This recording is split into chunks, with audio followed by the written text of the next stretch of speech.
पूजनीय मातृशक्ति, मुनिगण, ब्रह्मचारीगण, ऋग्वेदादि भाष्य भूमि का वेद विषय विचार, उसमें भी देवताओं के विषय में चल रहा है। देवता हम किनको माने, मंत्र वेद के हैं, उन वेद के मंत्रों में देवता गिनाए हैं। तो देवता क्या है, कौन होते हैं? सबसे बड़ा देव हमने कल देखा, देवों का देव परमात्मा। आगे दे रहे वेद के प्रमाण दे करके, अत्र अन्यत अपि प्रमाणम, यहां और भी बहुत सारे प्रमाण हैं। ऋषिदयन ने ऋग्वेद का मंत्र दिया यहां,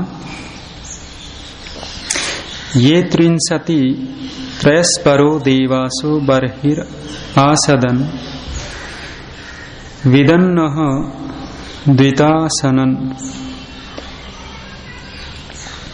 करें ये त्रिंशति त्रयस, त्रय त्रिंशति माने जो 33 देवता हैं। सीधा मंत्र में ही 33 शब्द ही आ गया। अपरो देवासो बर्हि आसदन, और जो अपर देव है वो बर्हि माने आसन पर, आसदन बैठे।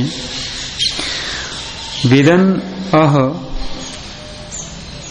द्वितासनन, विदन का अर्थ है प्राप्त करें। यह माने इस संसार में, और ये है न माने निश्चित रूप से, द्विता दो।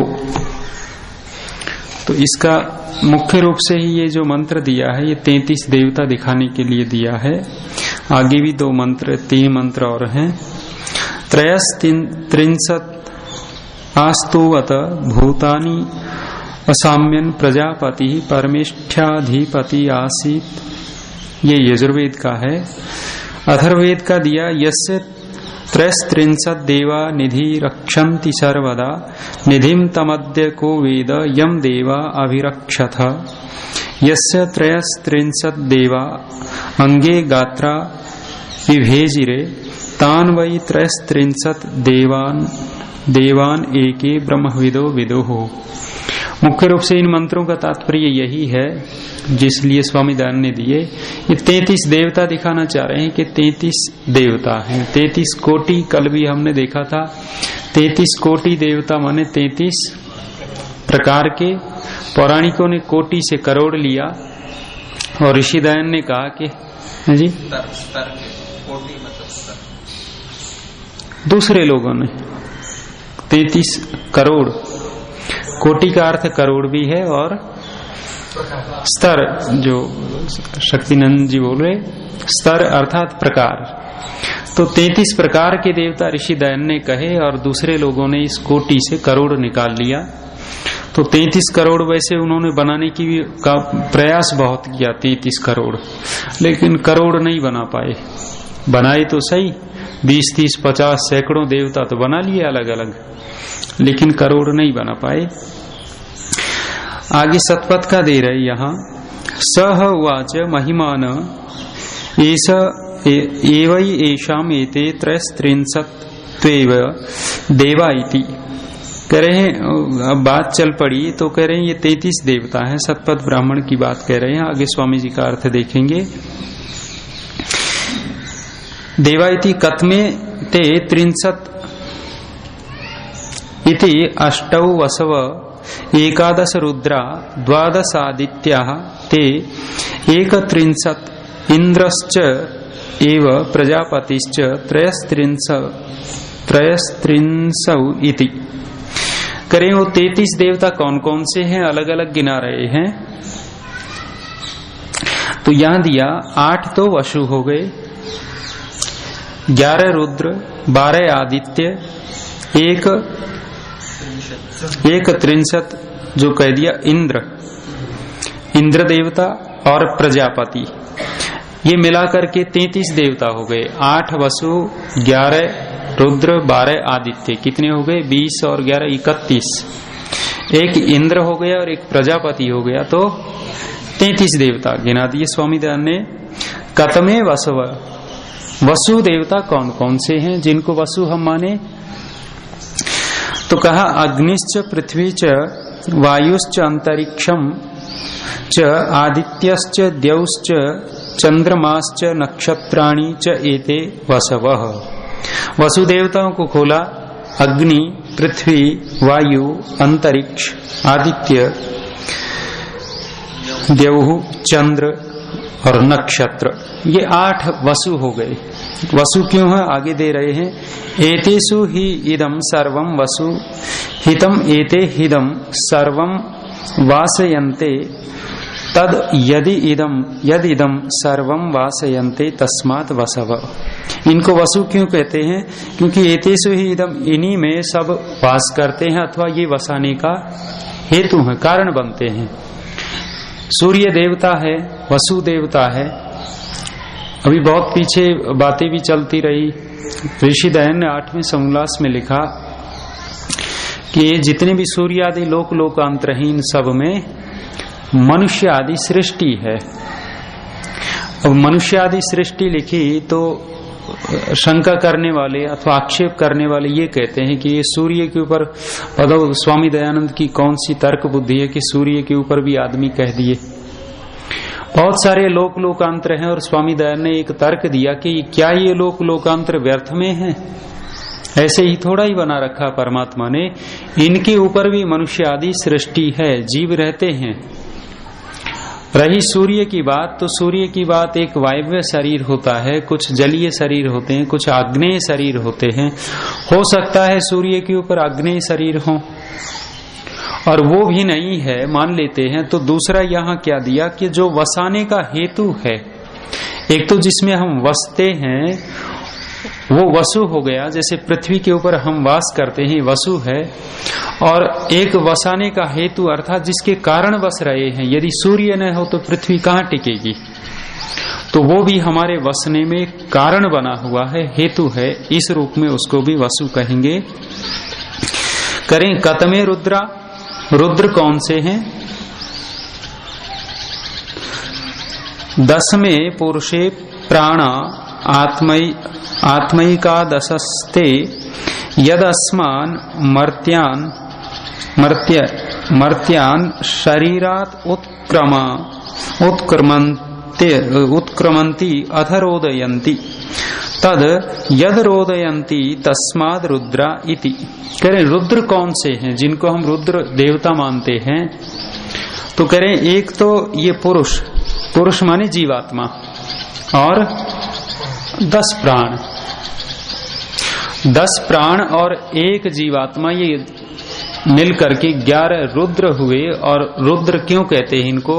क्योंकि जब मर जाता है व्यक्ति तो रोदन करते हैं सब लोग, हाय चला गया, हाय मर गया।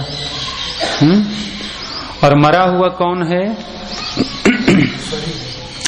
ये जो शरीर छूट जाना, इसका नाम मरना कम है। वैसे फिर लिखा तो है मरते हैं और प्रचलित है, लेकिन ये मरना एक दूसरा भी मरना है। व्यक्ति का शरीर छूट जाता, आप देखेंगे इस शरीर की यदि अनित्यता देखनी हो, इस शरीर के प्रति जितना हमारा राग है, जितना लगाव है, जितना हम इसको बहुत मतलब 24 घंटे में से लगभग सो जाते हैं तो अलग बात है, नहीं तो बाकी का सारा ज्यादा से ज्यादा समय इसको सजाने संवारने में, इसके संभालने में ज्यादा लग जाता है। और जो कि गौण काम है, देखो पिकनिक मनाने आए हैं, यहाँ हवन और बढ़िया बातें होती हैं, ये मस्ती मारने आते हैं यहाँ। चलो इनको कह दो या तो चुप रहो या अपना एक तरफ बैठे, ये रहता है हमारा। और अपने शरीर के प्रति और दूसरे के शरीर के प्रति, यदि आपको कभी देखना हो, मैंने पीछे देखा, एक लड़के ने दिखाया मोबाइल के ऊपर, नेट से डाल रखा था उसने, ये पोस्टमार्टम करते हैं ना, मरने के बाद परीक्षण करते हैं कि किस कारण से मर गया।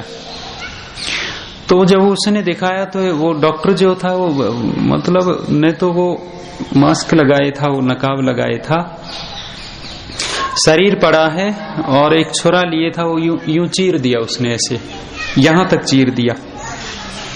चीरने के बाद वो यूं त्वचा उखाड़ दी, बड़ा विचित्र। और त्वचा उखाड़ने के बाद यहां से ये जो ये क्या बोलते हैं इसको, फेफड़ा और ये जो हड्डियां हैं, पसलियां बोलते हैं शायद, ये बीच का काट दिया। ये इकट्ठा ही रहता है पूरा, लेकिन ये बीच का काट करके उसने थोड़ा हिला करके ये अलग निकाल लिया एक तरफ का और पटक दिया एक तरफ। और फिर उन्होंने थोड़ा सा और यहां से काटा, पूरा दिख रहा था, और यह हाथ डाला उन्होंने। हाथ डालने के बाद वो पूरा पकड़ करके अंदर जो भी होता है, नली वली, भोजन नली इत्यादि, वो पकड़ करके उखाड़ करके और यूं उलट दिया उसने। ये सारा का सारा उलट करके यहां रख दिया।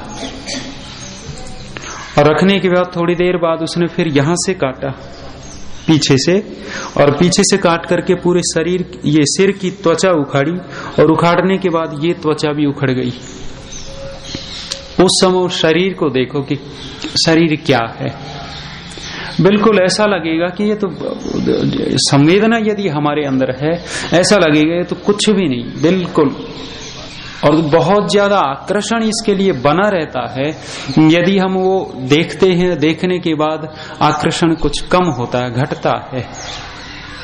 वास्तव में इस शरीर को वो दिखेगा ये तो बिल्कुल और विभत्स है। यदि ये त्वचा उखाड़ दी जाती है, चाहे कितने से सुंदर कितना भी शरीर हो, जिसको आप मानते हो विश्व सुंदरियां होती हैं, उनकी त्वचा उखाड़ करके देखो चेहरे की, देखने की इच्छा नहीं होगी। तो जब इसमें से निकल जाते हैं आत्मा और 11 प्राण, रुद्र हैं ये, व्यक्ति रोता है, रोदन करते हैं उसके परिवार वाले, इसलिए कहते हैं ये रुद्र देवता। और मरना ये नहीं है, मरना तो सबसे ज्यादा बड़ा मरना है असावधान रहना। कल ही मैं पढ़ रहा था, महात्मा बुद्ध उपदेश दे रहे हैं, बहुत सारे लोग बैठे हैं सुनने वाले, और जो बिल्कुल सामने ही बैठा है वो थोड़ी देर वो महात्मा जी उपदेश दे और वो लटका ली जाए। महात्मा जी ने कहा भी सो रहे हो? नहीं नहीं नहीं महात्मा जी नहीं। प्रवचन फिर धारा प्रवाह चला, थोड़ी देर बाद फिर लटका ले गए। महात्मा जी ने कहा अरे सो रहे हो? नहीं महाराज नहीं, बिल्कुल नहीं। लगभग 10 बार ये बात दोहराई। 11वीं बार सो गए तो महात्मा जी ने कहा कि क्या मर गए? ना जिंदा हो, जिंदा बिल्कुल। वो उसमें भास्कर में था। पूछा कि क्या जिंदा हो? बोले नहीं महाराज नहीं। वो सोने से मना कर रहा था, तो वही धारा प्रवाह जैसे वो जवाब देते रहे। वो बोले कि भाई नहीं महाराज नहीं, जिंदा नहीं हूं। अब देखो ये है मरना। मतलब व्यक्ति कहीं और रहता, असावधान रहता है, सबसे बड़ा मरना है। तो ये रुद्र गिनाए, जब व्यक्ति मर जाता है तो उसके प्रियजन रोते हैं, आत्मा और ये 10 प्राण निकलने के बाद, इसलिए उनको रुद्र कहा। आगे कहा कतम आदित्य इति। आदित्य कौन कौन से हैं? कहा 12 मासाः संवत्सरस्य एते आदित्याः। ये जो 12 महीने हैं, ये मास संवत्सर के जो 12 महीने, इनको आदित्य देवता कहा। क्यों कहा? एते ही इदम सर्वस्माद अदानायन्ति, सर्वस्मात् अदानायन्ति तद यदि इदम सर्वम आददानायन्ति तस्माद आदित्य इति। करें ये आदित्य क्यों है? क्योंकि ये सब की आयु को खाते रहते हैं, लेते रहते हैं, आयु घटती रहती है। प्रतिवर्ष हम मनाते हैं कि आज इतने वां जन्मदिन है, आओ केक खिलाएंगे, कोका कोला की बोतल खोल करके दे रहे हैं, आज जन्मदिन है। और होता क्या है, गया 1 साल पीछे, अगली जो अवधि है जितना हम चलना चाहते हैं बहुत कम रह गया, और कम रह गया उस पे चिंतन नहीं होता।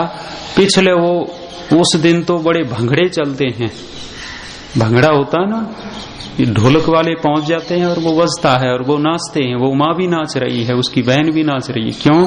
जन्मदिन है आज, जन्मदिन नहीं, 1 वर्ष पीछे चला गया, आयु घट गई। करें ये जो 12 महीने हैं ये आदित्य हैं, और आदित्य क्यों हैं? क्योंकि आयु को हरते रहते हैं, कम करते रहते हैं। और यदि चिंतनशील व्यक्ति है तो सोचता है कि 1 वर्ष गया मेरे जीवन का, और बहुत कम जीवन है, बहुत जल्दी एक ऐसा पड़ाव आएगा कि उस पड़ाव पर भंगड़े नहीं होंगे, उस पड़ाव पर तो कुछ और ही होने वाला है। सावधान रहेगा, और सावधान रहेगा तो चिंतन करेगा, ईश्वर चिंतन, धर्म का चिंतन इत्यादि करें। कतम इंद्र कतमः प्रजापति इति, करें इंद्र कौन है और प्रजापति कौन है? कहा स्तनयित्नो एव इंद्रो यज्ञ प्रजापति इति।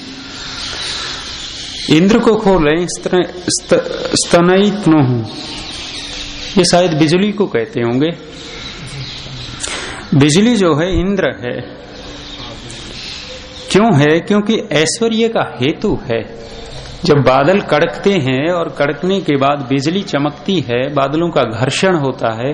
वैज्ञानिक ऐसा बताते हैं, बादल टकराते हैं, घर्षण होता है, घर्षण होता है तो एक आवाज आती है और फिर चमक पैदा होती है।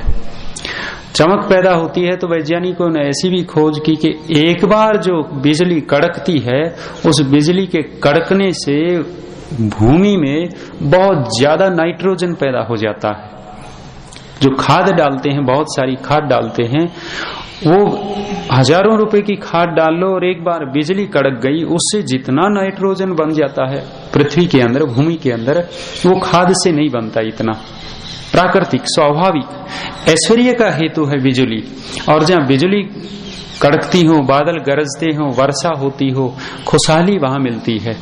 और जहाँ बादल देखने को ही नहीं मिलते, सूख जाता है सब कुछ, आदमी भी सूख जाते हैं, घास फूस की तो बात ही क्या।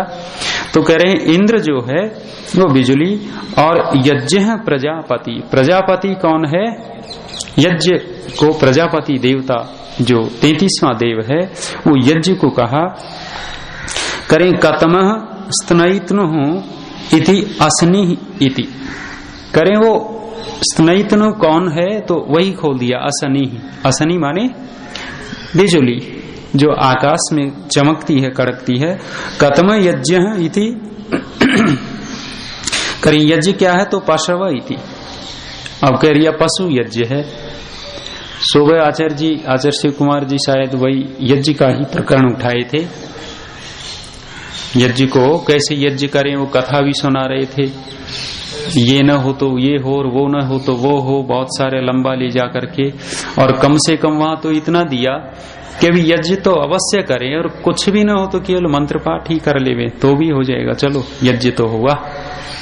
वहां केवल अर्थवाद है, ये नहीं कि भी हम तो दूध नहीं मिला और दूध रखा है, घी रखा है, सब कुछ है, हम तो मंत्र पाठ करके यज्ञ कर लेंगे।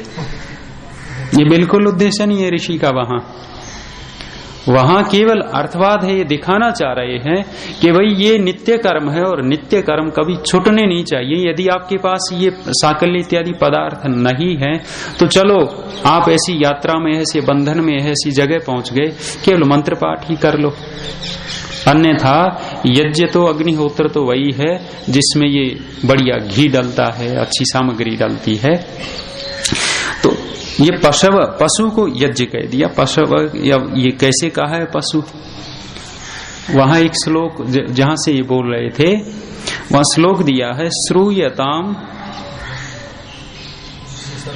यज्ञ सर्वस्वम। श्लोक तो सुना होगा, श्रूयताम धर्म सर्वस्वम।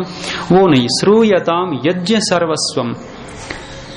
पूरे यज्ञ को आप सुनो और सुन करके क्या करो, श्रुत्वा चैव अवधार्यताम, उसको सुन करके धारण करो, उसको अपना लो। क्या? पयः एव इति होत्राय मोक्षाय न मम इति च। करें पयः इति होत्राय, होत्र के लिए पयः ही है, वहां का दूध ही है, अर्थात दूध से निकला हुआ घी ही वहां होत्र के लिए है, मोक्ष के लिए है। और कहा न ममीति च, ये हमारे लिए इतने पदार्थ नहीं है जितने इस काम के लिए हैं। तो पशवः यज्ञ को खोल दिया। कतमे ते त्रयो देवा इति इमे एव त्रयो लोका एषु ही इमे सर्वे देवा इति। वो तीन देव, कतमे ते त्रयो देवा, तीन देव कौन है? इति इमे एव त्रयो लोका एषु, ये तीन लोक ही हैं जो एषु ही इमे सर्वे देवा इति, जिन तीनों लोकों में सारे देव स्थित हैं, प्रतिष्ठित हैं। जितने भी ये 33 देव गिनाए हैं, इन 33 देवों का जो स्थान है वो ये तीन लोक हैं। कौन से लोक हैं वे? आगे दिया होगा तो देख लेते हैं, नहीं तो पीछे आ ही चुका। कतमौ द्वौ देवा देवौ इति अन्नम चैव प्राणश्चैति। अच्छा, फिर कह रहे हैं दो देवता कौन से? वहां बहुत सारे देवताओं की बात कही थी। मैंने कल कहा था ना 3003 देवता गिनाए, फिर कुछ और गिनाए, फिर कुछ और गिनाए, वहां दो भी गिनाए थे। 33 तो ये गिनाए थे, 33 इन्होंने बता दिए। तो वहां दो की भी, तीन की भी चर्चा आई थी। तो तीन तो ये तीन देव कह दिए, तीन लोक जिसमें सारे देवता रहते हैं। फिर कहा दो कौन से हैं? दो की बात आई तो दो को बताया, एक तो अन्न देवता है और एक प्राण देवता है, अलग से गिना दिए। यदि देवों का यदि संक्षिप्त करण करोगे तो अन्न और प्राण। फिर कहते हैं कतमो अर्ध्य इति यो अयम पावते इति।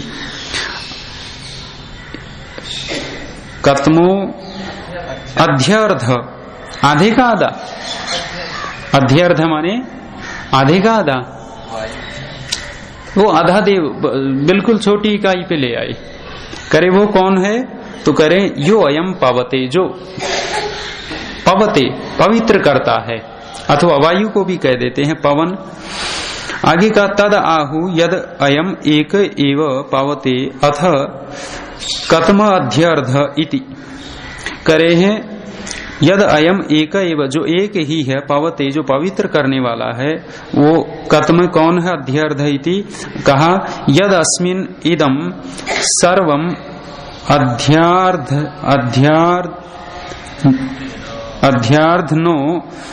अध्यार्धनो ते तेन अध्यर्धम इति। कतम एको देव इति स ब्रह्म इत्यादि आचक्षते।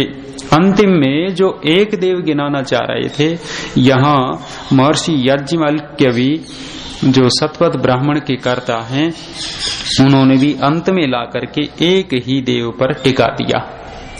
वो केवल एक ही देव है। कतम एको देव इति, वो एक देव कौन है? तो अंत में कह दिया स ब्रह्म इत्यादि आचक्षते, वो ब्रह्म ही एक देव है, उसी को सबसे बड़ा देव मानना चाहिए। बाकी ये 33 देव हैं, ये 33 देव उसी के आश्रित रहते हैं। आगे स्वामी दयानंद का भाष्य है इसी के ऊपर, फिर देखेंगे, मौका मिलेगा जैसा भी। आज इतना ही। शांति। ओम द्यौः शान्तिरन्तरिक्षं शान्तिः पृथिवी शान्तिरापः शान्तिरोषधयः वनस्पतयः शान्तिर्विश्वे देवा शान्तिर्ब्रह्म शान्तिः शान्तिः शान्तिरेव शान्तिः सामा शान्तिरेधि। ओम शांति शांति। सबको सादर।